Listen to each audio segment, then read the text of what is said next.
यकीनन इस बात में कोई शक नहीं है कि कोविड महामारी के दौरान सिर्फ भारत ही नहीं बल्कि पूरे विश्व में लोगों को कई तरह की परेशानियों का सामना करना पड़ा था। किसी की नौकरी छूट गई तो किसी ने अपनों को खो दिया था। उस वक्त इस लाइलाज बीमारी से हर कोई परेशान था।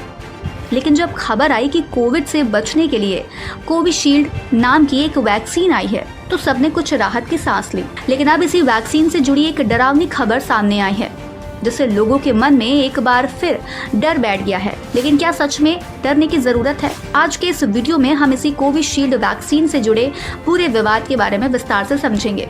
दरअसल कोविड काल के दौरान करोड़ों लोगों के लिए संजीवनी बनी कोविशील्ड वैक्सीन को बनाने वाली ब्रिटेन की फार्मास्यूटिकल कंपनी एस्ट्राजेनेका ने ये स्वीकार किया है कि उनकी कोविड-19 वैक्सीन से गंभीर साइड इफेक्ट्स हो सकते हैं।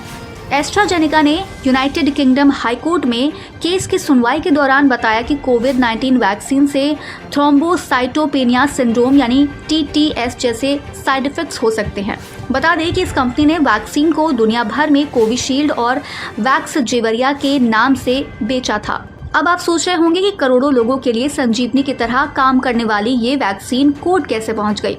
बता दें कि एस्ट्राजेनेका कंपनी को यूके हाईकोर्ट में क्लास एक्शन मुकदमे का सामना करना पड़ रहा है। इस मुकदमे को जेमी स्कॉट नाम के एक शख्स ने दायर किया जो अप्रैल 2021 में यूनिवर्सिटी ऑफ ऑक्सफोर्ड के साथ मिलकर बनाई गई एस्ट्राजेनेका वैक्सीन लेने के बाद ब्रेन डैमेज का शिकार हुआ था। इसके अलावा कई अन्य परिवारों ने भी अदालत में इसको लेकर शिकायत की थी जिसमें उन्होंने कहा था कि वैक्सीन लेने के बाद उन्हें इसके साइड इफेक्ट्स का सामना करना पड़ा। अब ये परिवार वैक्सीन को लेकर हुई परेशानियों पर मुआवजे की मांग कर रहे हैं। कंपनी ने कोविशील्ड वैक्सीन से होने वाले जिस थ्रोम्बोसाइटोपेनिया सिंड्रोम यानी TTS की बात की है उसकी वजह से शरीर में खून के थक्के जम सकते हैं। बॉडी में ब्लड क्लॉट बनने की वजह से व्यक्ति को ब्रेन स्ट्रोक, कार्डियक अरेस्ट होने की आशंकाएं बढ़ जाती हैं। इसके अलावा ये सिंड्रोम बॉडी में प्लेटलेट्स गिरने का एक कारण बन सकता है। इस सिंड्रोम के लक्षणों पर बात करें तो इसमें सिरदर्द, खासकर तेज या लगातार, पेट में दर्द, मतली या उल्टी, दस्त, नाक या मसूड़ों से खून बहना, असामान्य चोट लगना या आसानी से खून बहना, चक्कर आना या बेहोशी, सांस लेने में तकलीफ, छाती में दर्द हो सकते हैं। इसके बचाव की बात करें तो इसके लिए समय समय पर अपनी जांच कराएं, प्रतिदिन व्यायाम करें, तनाव मुक्त रहें, स्वस्थ भोजन करें। भारत की बात करें तो भारत में कोविड-19 महामारी के दौरान एस्ट्राजेनेका और ऑक्सफोर्ड यूनिवर्सिटी की ओर से विकसित कोविशील्ड का उत्पादन सीरम इंस्टीट्यूट ऑफ इंडिया की ओर से किया गया था। भारत में भी बड़े पैमाने पर इस वैक्सीन का इस्तेमाल किया गया था जिसकी वजह से अब इस वैक्सीन का इस्तेमाल कर चुके लोगों में डर का माहौल है। तो चलिए अब ये भी जान लेते हैं कि एक्सपर्ट्स का इस पूरे मामले पर क्या कहना है। एक्सपर्ट्स का मानना है कि किसी भी तरह की वैक्सीन के अपने साइड इफेक्ट्स होते हैं, ये भी उन्हीं में से है। इसलिए लोगों को बेवजह डरने की जरूरत नहीं है, बहुत ज्यादा घबराए नहीं।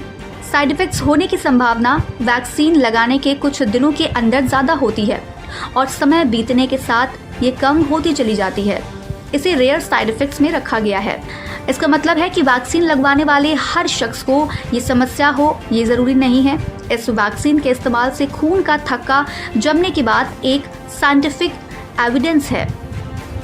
साइंटिफिक एविडेंस को हर व्यक्ति खुद से जोड़कर नहीं देख सकता क्योंकि किसी भी तरीके से ड्रग डेवलपमेंट या वैक्सीन डेवलपमेंट में इस तरीके के साइंटिफिक एविडेंस आते ही हैं। इस वैक्सीन का इस्तेमाल पूरी तरह से सफल क्लिनिकल ट्रायल के बाद ही किया गया था, इसलिए हमें डरने की बिल्कुल ज़रूरत नहीं है। तो बस आज इस वीडियो में इतना ही और अब बारी है आज के सवाल की। आपको कमेंट बॉक्स में बताना है कि आपने कोविड से बचने के लिए कौन सी वैक्सीन लगवाई थी। हम फिर मिलेंगे कुछ नए कार्यक्रम के साथ, तब तक के लिए हमें दीजिए इजाज़त। नमस्कार।